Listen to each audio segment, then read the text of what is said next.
What's crazy though is the next night, man, we're right back on the road. After such a big show, no rest for the weary. We're going to St. Louis, Missouri, November 29th. We've got 3,600 fans there.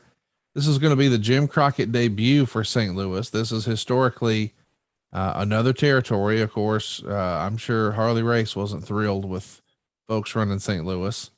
In the main event, it's Dusty and Ric Flair for the world title. And at the time, they're still having Dusty present himself as the world champion. Of course, that's going to be a storyline thing that they overturn on TV. But what you're doing that night is taking on, and you're the TV champion here, you're taking on the U.S. champion Magnum TA. And Magnum seemingly is going to beat you to win the television championship. But then after the bout, Magnum would vacate the belt and give it to Jim Crockett Jr. But that's not exactly how it played out. What do you remember of that night? Oh, now did he beat me inside the time limit or after the time limit? I don't remember exactly how they unwound it. I'm sure we're going to talk a little bit about that in some of our clips, but do you remember the match itself? You know, that we were running so hard then.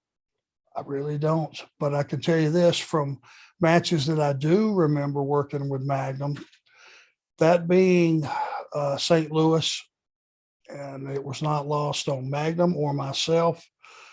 The people that are the talent that had been in that ring before us, it had an aura to it. And just being in St. Louis, wrestling for a title, it doesn't have to be for that particular company that, St. Louis was part of. Wrestling for a title in that town and the quality of fans and the educated fans that they had made that an experience because they got it. They understood it. They wanted to see a competitive match, and two champions from Jim Crockett Promotions was a hot ticket at that particular time.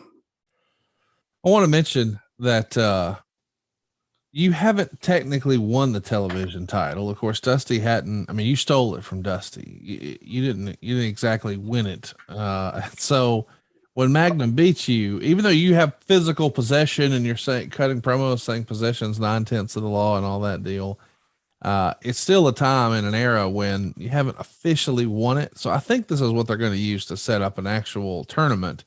So that kind of made me think maybe Magnum did actually beat you, but again, if you're not really the television champion, he's not really the television champion either. But still, it's a fun night. You're debuting in St. Louis, and the WWF, of course, when they find out that you're going to be running here, they run the same show the same night. So the competition here between both sides, both, I guess, sort of the north and south of our civil war of professional wrestling continues. But we've got